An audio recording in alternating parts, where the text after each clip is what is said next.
Estamos aqui para mais uma aula de biologia e hoje nós vamos conversar sobre as verminoses.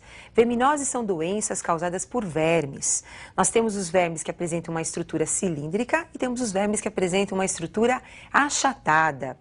Então vamos observar as estruturas desses vermes. Então observem agora um plateuminto. Então o exemplo que nós temos aí é a planária. Apresenta o corpo achatado. Esse animal apresenta vida livre. Assim como nós temos a planária, que é um animal plateuminto de vida livre, nós temos os plateumintos que são parasitas, os causadores de verminoses, os causadores das doenças. Entre eles nós temos as doenças causadas pelas tênias, a tênia solium, que é a tênia do porco, e a tênia saginata, que é a do boi. Nós temos também uma outra doença conhecida como barriga d'água, esquistossomose, causada pelo Schistosoma mansoni, que também é um parasita plateuminto. E os parasitas cilíndricos, os asqueumintos. Então vamos observar agora a estrutura de um Ascaris lumbricoides. Então nós temos aí um casal de Ascaris lumbricoides. Observem agora a fêmea, presença da boca da fêmea. A fêmea apresenta uma boca trilabiada, assim como o macho. Então nós temos o ânus. Temos agora nesse animal tubo digestório completo, com boca e ânus. Poro genital e o poro excretor. O macho apresenta na sua extremidade posterior uma curvatura. Vocês estão observando a presença das espículas, por onde ocorre a cópula, a fecundação no poro genital da fêmea. Os vermes cilíndricos causam muitas doenças importantes ao homem. Entre elas, nós temos a elefantíase, causada pela Voulquereria. Nós temos também a doença conhecida como amarelão, a doença do jacatatu, conhecida também como ancilostomose, causada pelo Necator americanus. E nós temos também a ascaridíase, causada pelo Ascaris lumbricoides, e outras doenças, que também são importantes. Mas hoje nós vamos conversar sobre a doença causada pelo plateuminto, que é a teníase, a doença causada pela solitária, pela tênia solium e pela tênia saginata. Então observem agora as diferenças entre as duas tênias, a solium e a saginata. Tênia solium. Então nós temos a cabeça do verme com a presença de acúlios, ganchos. A cabeça nós chamamos de scolex. Tênia saginata, a ausência dos ganchos, a ausência dos acúlios. Esses ganchos são importantes para prender o verme à parede intestinal. A tênia solium, ela apresenta como hospedeiro definitivo o homem e o hospedeiro intermediário o porco, enquanto que a tênia saginata apresenta como hospedeiro definitivo o homem e o hospedeiro intermediário o boi. Então nós vamos conversar um pouquinho sobre a teníase causada pela tênia solium, o ciclo da tênia solium. Então observem agora a manifestação da doença no homem. Então nós temos um homem com o verme adulto no seu intestino, esse verme que atinge metros de comprimento. O verme apresenta o corpo formado por anéis e nós temos aí a saída de um anel maduro. Esse anel, grávido, cheio de ovos, vai para o meio exterior, vai para o solo, aonde nós temos então o ovo esperando o seu hospedeiro intermediário. Então, no caso, o porquinho ingere esses ovos que estão presentes aí no solo. Vocês sabem que porco come detritos, se alimenta de tudo que ele encontra pela frente. E as pessoas que eliminam essas proglótides, eliminam esses anéis maduros no meio externo, quer dizer, que não usam o vaso sanitário, então faz com que tenha aí uma proliferação da doença, porque nós temos a presença também de um porco sendo criado solto, à procura de alimento, e encontra então esse ovo da tênia solium. Agora vamos observar como é que ocorre o desenvolvimento desse ovo no interior do porco. O ovo ingerido pelo porco cai no seu sistema digestório e lá no estômago do porco ele é digerido, a casca é digerida. O ovo agora cai na circulação sanguínea e vai para a musculatura do porco. E lá vai se desenvolver numa larvinha, que é o cisticerco. que apresenta o escólex, a cabeça, invaginado no seu interior. O cisticerco é uma larvinha visível que dá para você observar até na língua do porco. É uma larva que mede de meio centímetro a 1 centímetro. Essa larva, ela fica também na musculatura do porco e o homem vai ingerir essa larva quando se alimentar do porco ou dos seus derivados e essa carne for mal cozida ou for crua. Como nós vamos verificar, como é que vai ocorrer agora o desenvolvimento dessa larva no homem. Com a ingestão da carne de porco, mal cozida ou crua, o que vai acontecer é nós teremos a entrada da larva do cisticerco. Esse cisticerco agora cai também no trato digestório do homem e vai direto para o intestino, onde nós vamos ter o desenvolvimento do verme adulto.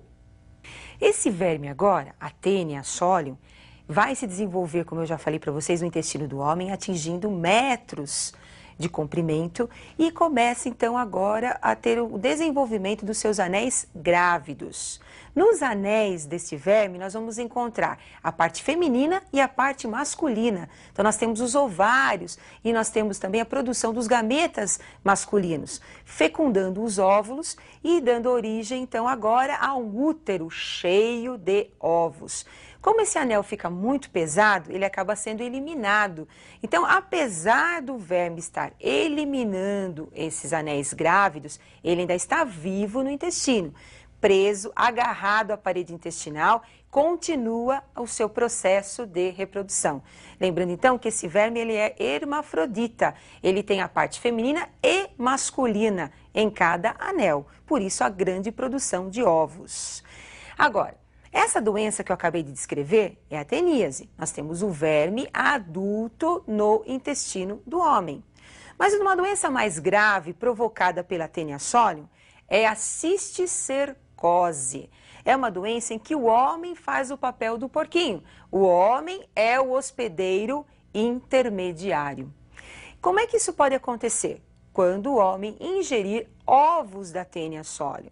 Então agora nós vamos ter o desenvolvimento da larva na musculatura do homem ou no sistema nervoso do homem, levando a um quadro de neurocisticercose. Esse paciente, ele pode ter uma dor muito forte de cabeça, ele pode apresentar cefaleia e ele pode ter vômitos, pode ter quadros de epilepsia e pode ter uma morte súbita, dependendo da localização da larva, dependendo da localização do cisticerco.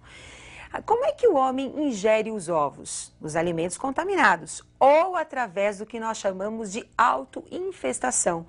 Os anéis grávidos acabam explodindo e nós temos a eclosão dos ovos no próprio intestino do homem. E com isso nós vamos ter a evolução da larva na musculatura ou no sistema nervoso. Agora, uma outra doença também importante é a ancilostomose, conhecida também como amarelão.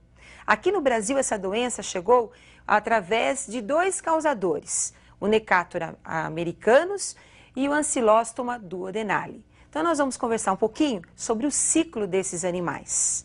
Então, nós temos o ciclo do Necator americanus, causando, então, o amarelão ao homem. Então, nós temos aí o ciclo do Necator americanus.